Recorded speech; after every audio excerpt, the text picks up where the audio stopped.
Good evening. You're watching Look Up TV. My name is Louis. It means it's time for the news. The news headlines in association with inspiring possibility.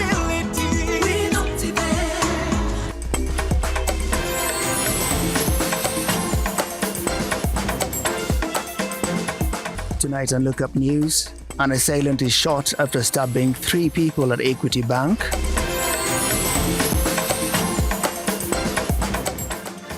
The search is on for the next DCI. We must work deliberately to equalize opportunities and democratize opportunities for wealth acquisition. In his show of business, President Ruto expresses that 10 new companies need to join the NSE. Yippee! Kamata floating at 349K. Oh yes, for only 349,000 Kenyan shillings, you become a plot owner at the Great Oasis Gardens, Nanyuki. The Great Oasis Gardens, Nanyuki is located along the Nanyuki-Rumuruti Road, only 11 minutes from the Cedar Mall and right opposite Mount Kenya Wildlife Estate. This is the best place to establish the getaway home that you have always dreamt about. For every 349,000 that you deposit or pay as installment towards any of Optiven's plot of land, you get 10K cash back instantly. Jaza basi twende Nanyuki. Bigger is indeed better.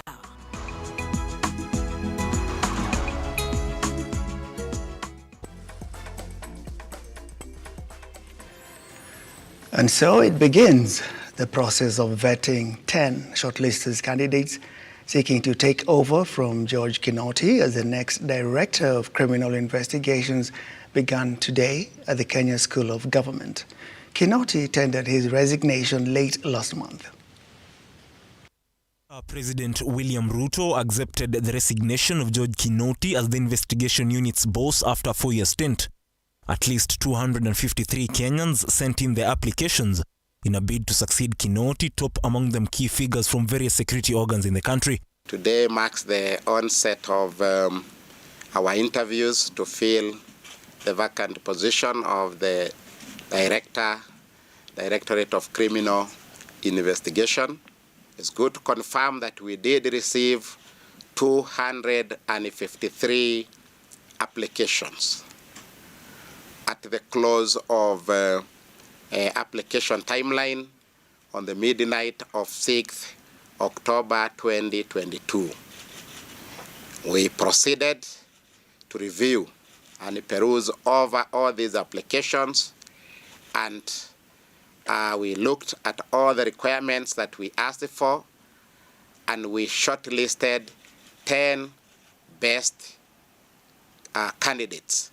As anchored in law, the National Police Service Commission shortlisted 10 candidates who appeared before the panel to answer key questions from the commission, including heads of different units in the security sector with vast of experience spanning over 30 years. The candidates appeared one after the other to face the panel, with the current Director of Police Internal Affairs Unit, Amin Ibrahim Mohammed, was the first to appear before the commission, exuding confidence of securing the job, outlining his plans for the investigative unit if he secures the spot. My expectation is that I'll be elected this year. Well, mine is basically to give strategic direction to the directorate, how I should see how I can operationalize the political manifesto of Tinubu. After the vetting is concluded, the names will be forwarded to President William Ruto for consideration. Ian Keitani, Look Up TV. Another day to count down is 100 days of promise to us. President William Ruto now says there is need to use the Nairobi Securities Exchange as a wealth creator for Kenyan youth. The president spoke today during the launch of the NSE Marketplace, a drive targeting to enhance the Nairobi Securities operations to make it easy for investments and position it as a revenue generator for the government development. Continuing with his message of enabling wealth distribution within the country and uplifting small-scale traders, the hustlers, the president has challenged the capital markets and the Nairobi Security Exchange to make it easy to invest in the stock. We all agree it's a profitable space. It's not always you get interest of 10%, 12% guaranteed by government. You're doing well. I mean, the banks are doing well. Let's be honest. But the small people are not doing well. You know, they are getting 2%, 1% for the money they save in our banks. I think it's only fair that we begin the journey to even our returns. Let us even the returns. Ruto further added that the government will advance more facilitative and responsive investment policies and the enhancement of the Investor Compensation Fund and government to privatize successful state corporations in a bid to promote listing at the NSE. I want to persuade you that the growth of the capital market has to be a shared agenda of my government and the private sector.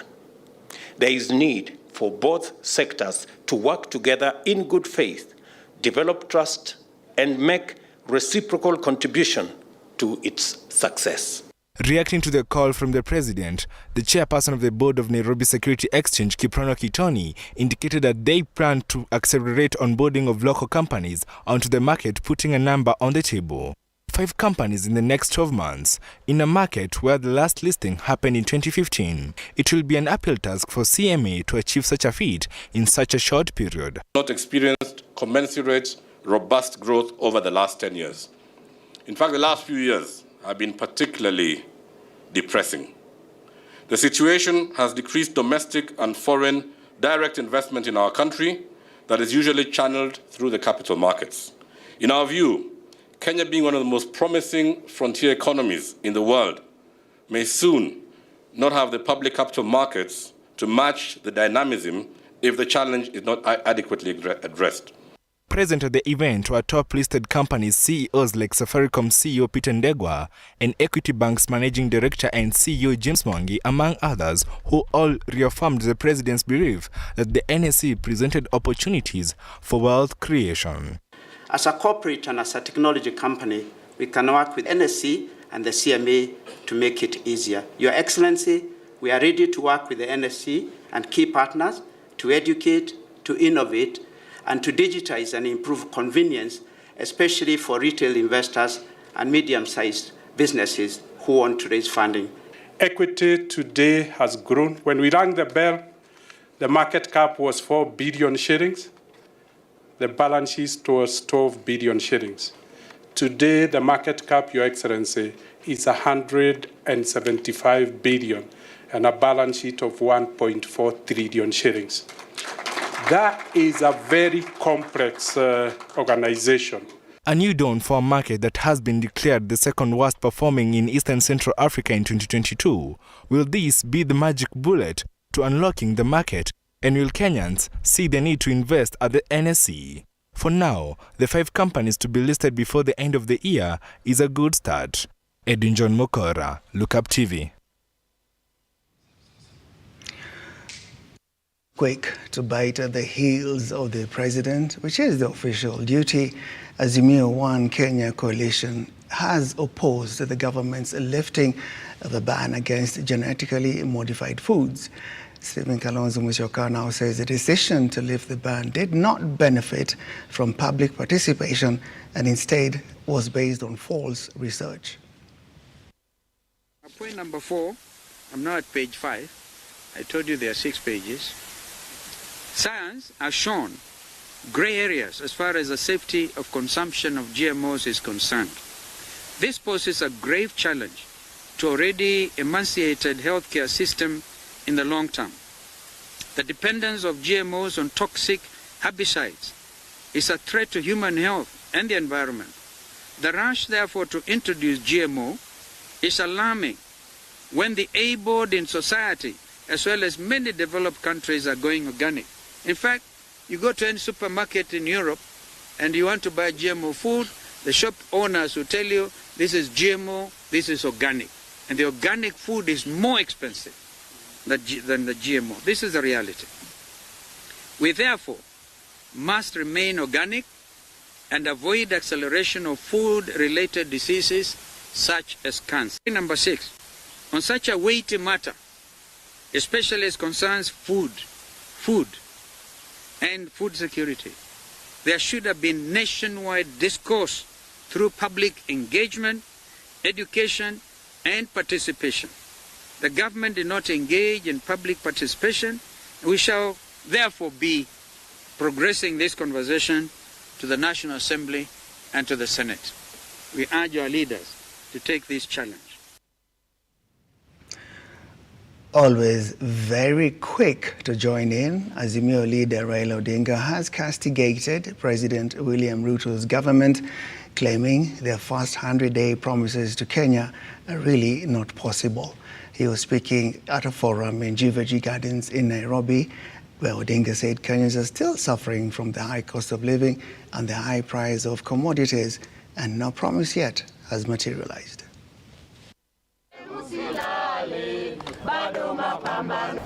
Unajua Wakenya wanasikia vibaya sana. Kuna uchungu mingi zaidi. Wakati wa campaign yale ahadi zilizidi. Watu kushika namna hii, bei ya unga tutatoa 200 na tutarudisha mpaka hivi shilingi 70 kwa mfuko. Sasa bei ya unga imeenda wapi? Juu. Imeenda wapi? Juu. Walisema tio bei ya mafuta, petroli itarudi chini. Imeenda wapi? Juu. Walisema watatoa ile inaitwa Hustler Fund. Hii Hustler Fund imeonekana? Ile ya kina mama imeonekana? Ajira imeonekana? Sasa wanazidi kutoa mengine. Juzi umeona yule naibu wa rais anasema ati sasa ni wakati yetu ya kukula. Wale ambao hawakutupiga sisi kura wakae kando, watazame kama vile sisi tunakula. Tunasema hata wale ambaye hawakupiga kura wanatoa ushuru. Sivyo? Sivyo? Ndivyo. Sasa wamesema maneno mengi kwa madaha.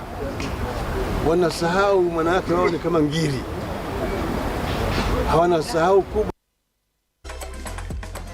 Always expecting this, the president has indeed welcomed any criticism about how he delivers in his first 100 days and on through his period of tenure. You're watching the news on Look Up TV. We'll be back after a short break.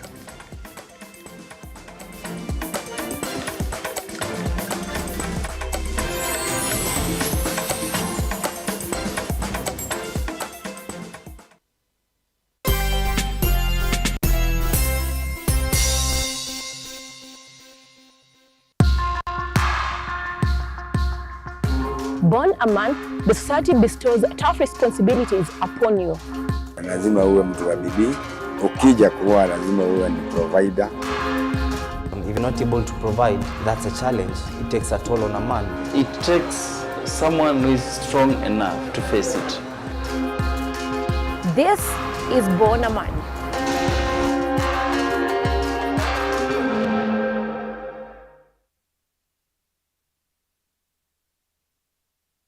Yippee! Kamata plotting at 349K. Oh yes, for only 349,000 Kenyan shillings, you become a plot owner at the Great Oasis Gardens, Nanyuki. The Great Oasis Gardens, Nanyuki is located along the Nanyuki-Rumuruti Road, only 11 minutes from the Cedar Mall and right opposite Mount Kenya Wildlife Estate. This is the best place to establish the getaway home that you have always dreamt about. For every 349,000 that you deposit or pay as installment towards any of Optivant's plot of land, you get 10K cash back instantly. Jaza basi twende Nanyuki. Bigger is indeed better.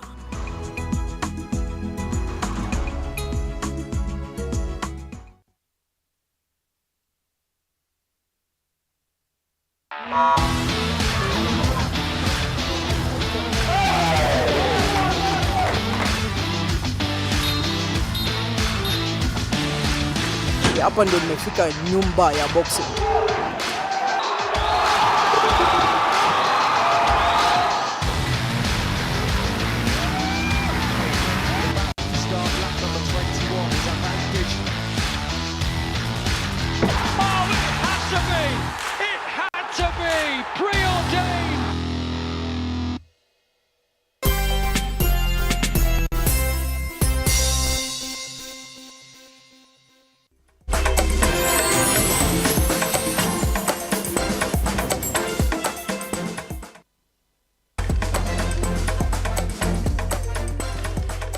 Police in Misakwani village in Machakos County have opened investigations into the bizarre death of a father and his 3-year-old daughter. It is alleged that the man slit his daughter's throat before hanging himself.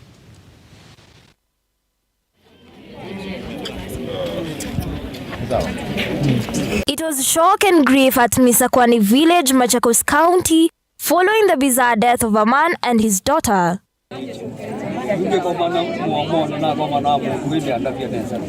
As many try to fill in the puzzle on the untimely death of a 35-year-old man and his 3-year-old daughter, it is alleged that the father of 3 slit his daughter's throat before hanging himself from his room. Asubuhi ya leo tumeamuka kwa habari za huzuni kwenye kijiji. Mwanaume mmoja wa rika katikati ameua mtoto wake wa msichana wa miaka 2 ama 3 na yeye kujinyonga. Na hii kisa tunailaani kwa hali ya juu ipasavyo. Juu kwa hii kisa tujaiona kisa ingine hapa kwenye hii eneo yetu ya Misakwani. The area chief Christine Mwelu assures that authorities have begun investigation on the misfortune that has befallen the family. Wamefika kwa scene na wameanza uchunguzi kuhusiana na hiyo kifo ya huyo mzee na huyo mtoto. Mudeunda Lana, Look Up TV. Kiambu residents are greatly disturbed after experiencing earthquake-like tremors 3 days in a row. The residents now want the relevant authority to come in and explain to them exactly what it is that they're experiencing and will it cause serious danger. Tension has engulfed residents from different areas in Kiambu after an earthquake was felt for 3 consecutive days. Mchungaji Mungai na mimi ni mkaazi wa hapa katika mji wa Limuru. Katika mji huu kuna wasiwasi kwa sababu ya tetemeko la ardhi ambalo lilitendeka jana usiku, na haikuwa tu jana, imekuwa ikifanyika kwa siku kadhaa na ni kama inaenda ikiongezeka. Ukiangalia kama siku ya kwanza haikuwa kubwa, sasa tena juzi ikaja, lakini ya jana ilikuwa kubwa kwa sababu ya kwanza watu wa nyumba ya ghorofa ndio walisikia. Watu wa nyumba za chini hawakusikia. Lakini sasa ya jana kila mtu aliweza kuisikia. Many of the locals now explaining their first tremor experience where they failed to identify what was happening and only to realize it was an earthquake on the second day. Jumamosi saa 12 za jioni nilisikia mtetemeko wa ardhi kiasi na sikufikiria kwamba ulikuwa mtetemeko wa ardhi. Nikafikiria ya kwamba ni labda gari imepita pale ikatingiza nyumba, lakini baadaye nikaona watu wameandika kwenye mitandao ya kijamii ya kwamba wamepata kusikia mtetemeko wa ardhi hapa eneo la Limuru na vitongoji ambazo zimezunguka. Residents are now calling on the relevant government authority to shed more light on what is happening as fear continues to grip the county. Na wasiwasi tulionao ni hatujaambiwa, hakuna mtu yote amejitokeza kwa county ama kwa serikali kuweza kuelezea Wakenya hii tetemeko ni ya lini na ni ya nini na inatokea wapi. Wale wanajua katika mji wa Kiambu ni kwamba ama county ya Kiambu kumekuwa na manyumba ambayo yanaanguka hata kama hakuna tetemeko la ardhi, na kwa hivyo tuko na wasiwasi ya kwamba ni nyumba ngapi zitaathiriwa, ama wale wadadisi na wachunguzi wa kiserikali wakichunguza wanaona kama kuna manyumba mangapi yataathiriwa, kwa sababu tuko na haja na maisha ya watu kuliko kujua tetemeko limetoka wapi, kujua kwamba hizi nyumba kama ziko sawa. Grace Murithi, Look Up TV. In another key move by the president to establish his new administration Interviews are now on for the advertised positions of principal secretaries in the public service. This will be held from Wednesday of next week. The Public Service Commission has so far listed 585 applicants for the positions. The distillation has seen the number drop from 9,154 to 585 shortlisted for the position of the Principal Secretary. The participants expected to show up including politicians who lost in the August general election, top technocrats and national security operatives, among others. All of them looking forward to filling up the 50 slots in the government of President William Ruto. The interviews will kick off on Wednesday, and it will go on for the next 10 days until October 22nd. Those who will make it to the final list will have their names forwarded to the President for appointment. According to the Public Service Commission, the Commission will conduct selection interviews at its headquarters office in Nairobi and thereafter forward the list of the successful candidates to His Excellency the President for consideration for appointment as the Principal Secretaries in accordance with the law. The list has opened a can of worms as rejects in 2022 general election seek to get favor in the eyes of a man they campaigned for.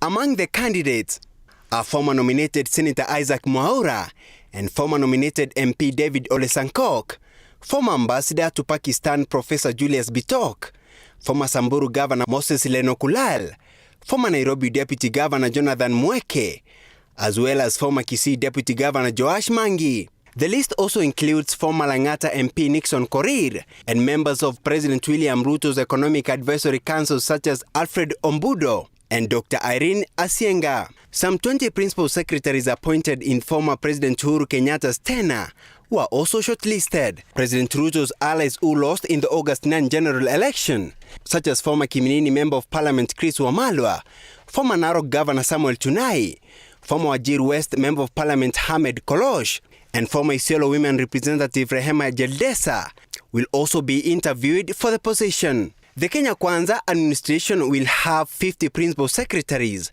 who will each head state department with 6 ministries: mining, trade, education, land, roads and interior, each expected to have 3 principal secretaries. The interviewees are expected to appear with, among others, national ID and professional qualification documents. Shadrack Kareria, Look Up TV.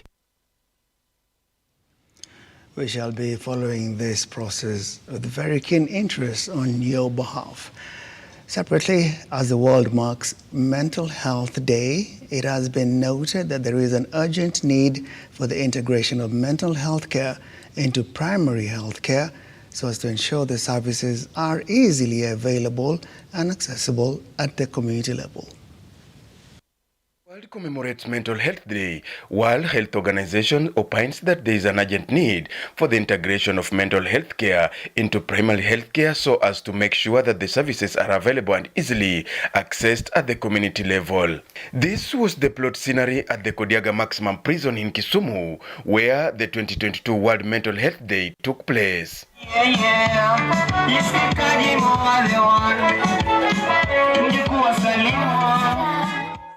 Douglas Otieno, the director of Tinada Youth Organization, reiterated that, underscoring that there is a need for mental health to be tackled right from the community level, affirming that mental health is an issue that must be integrated into primary health care. We understand that there's a national mental health policy that need to be implemented, and one thing that we are saying that the county government need and must ensure that they allocate enough resources for mental health, and we need to have number of human resource personnel within the Kisumu County. Above all, mental health must be integrated into primary health care to ensure that we implement this program at the community level. The community need mental health at that level, but above all, government must put proper systems and structures to ensure that the primary health care is implemented. He further urged the national and county government to up their game, saying that the community needs mental health services, hence they must put proper system and mechanism to ensure that primary health care is well implemented.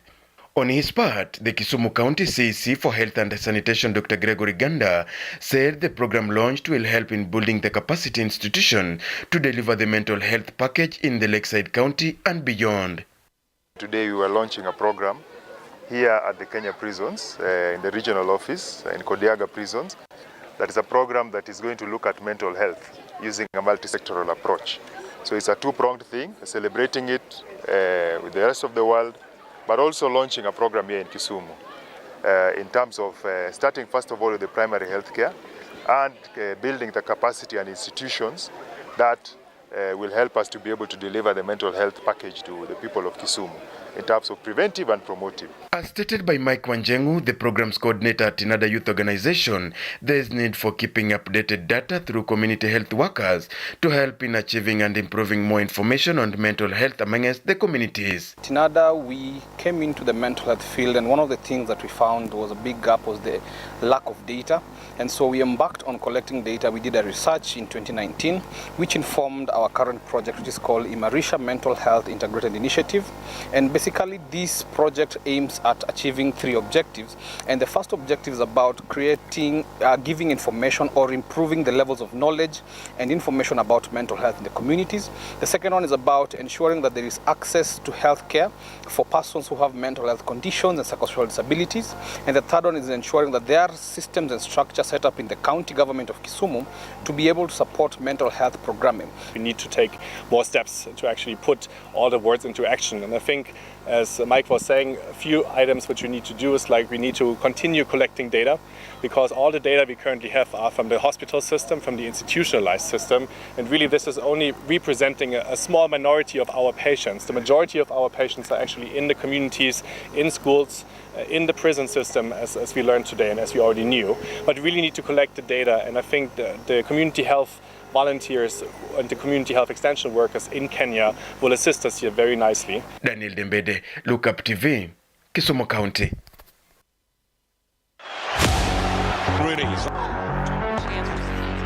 Flights through the streets of